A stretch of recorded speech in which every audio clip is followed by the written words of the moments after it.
Hi, I'm Jesse Schell. I am the CEO of Schell Games and also Distinguished Professor of Entertainment Technology at Carnegie Mellon University. So I've always been interested in games, even when I was very, very young. I can remember being, ages 4 and 5 and being really interested in new games and different types of games. And when I look back at my life and the things I've been interested in, for me it always comes down to magic. I've always been interested in things that seem magical. And for me, in a lot of ways, games are one of the most magical things that there are, because you have something very simple. You have like a sheet of cardboard and some little plastic bits, and then the next thing you have people who are just engaged and swept up and in this kind of virtual world. And it's just as true with board and card games as it is with video games. And with video games, there's even more possibilities for these kind of magical worlds. And so what I've found over time is that I've become really fascinated with the intersection of how games meet education. So I had a background in computer science and initially started out as a software engineer. I ended up getting a job at the Walt Disney Company, where I eventually became the creative director of the virtual reality studio at Disney. And after being there for some time, and that's where I really got my education about how to develop great games that really seem to engage people, I met a man named Randy Pausch, who was a professor at Carnegie Mellon University, and he'd done a sabbatical with us at Disney, and he helped start a place called the Entertainment Technology Center at Carnegie Mellon. And after I'd been at Disney for a while, Randy and I stayed in touch quite a bit, and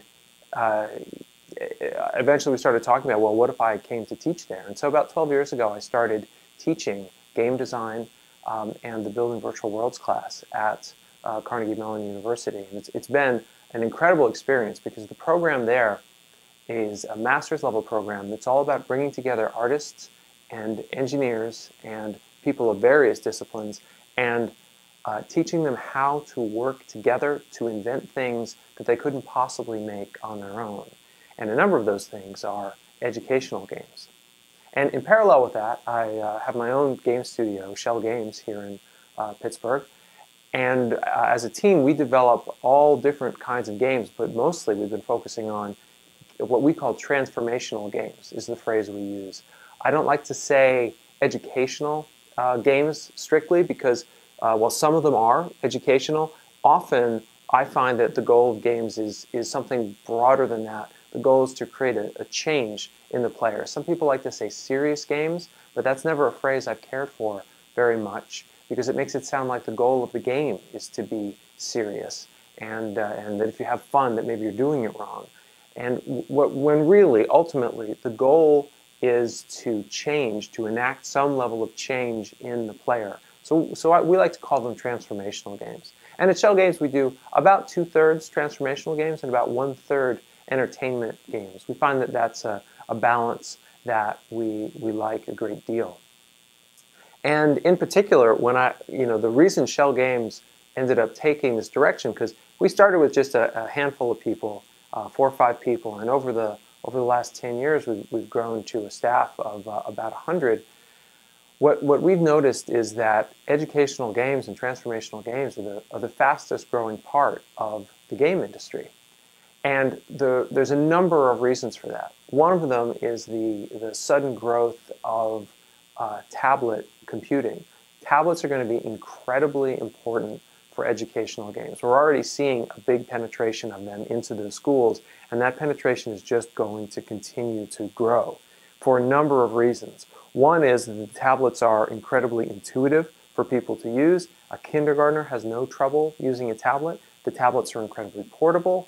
They're very good for simulating textbooks, so making the transition from our traditional textbooks into the new world. The tablets are good for that. And most importantly is ubiquitous networking. The thing that's really going to change education is when we have ubiquitous tablets that are networked and have a stylus enabled, some kind of stylus or pencil. And many people underestimate the importance of the stylus or the pencil.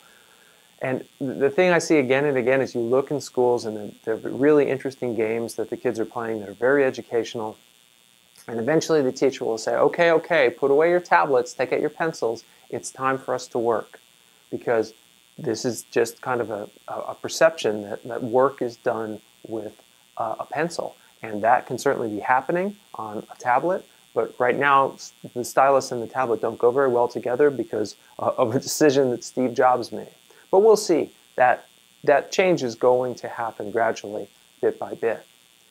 So one thing I think about a lot is how can games best be integrated into the traditional classroom experience? There are a lot of problems that games have when you try and integrate them. Games want to be kind of an arbitrary length. Some games are short, some games are long. They're different lengths with different players, and that's a big problem in a classroom setting. And there are problems of trying to figure out how to weave them into the curriculum. There's a number of different issues, and bit by bit, we're finding different ways to address them. Some of the success that we've been having is finding games that don't necessarily replace the existing curriculum, but complement it in a good way. Games can make very, very good homework as opposed to trying to play them in class, because with your homework you can take all the time you want, but of course that only works if you have a digital technology you can take with you. One of the biggest changes I think we're going to see relies on the notion of ubiquitous networked computing in the classroom. And very often when people create educational and transformational games, they are seeking to replace an instructor. They want the game to take the place of the instructor. And of course, that's the instructors are not very interested in that. And that this ends up being kind of an obstacle towards getting the games into the hands of the students. Much better if you're able to create a game that empowers the instructor, that creates a situation where the instructor can design a scenario, lay out a scenario, and observe from their network computer the progress that all of the simultaneous players are making and introduce new challenges at the appropriate times. Because one of the things games are really, really good at is creating situations where students don't quite know what to do. In other words, putting the mind into that state where it's a teachable moment. Games are excellent at creating teachable moments, and teachers, especially good teachers, are excellent at seizing teachable moments. But you can only do that if you have an educational game that's created with the instructors in mind.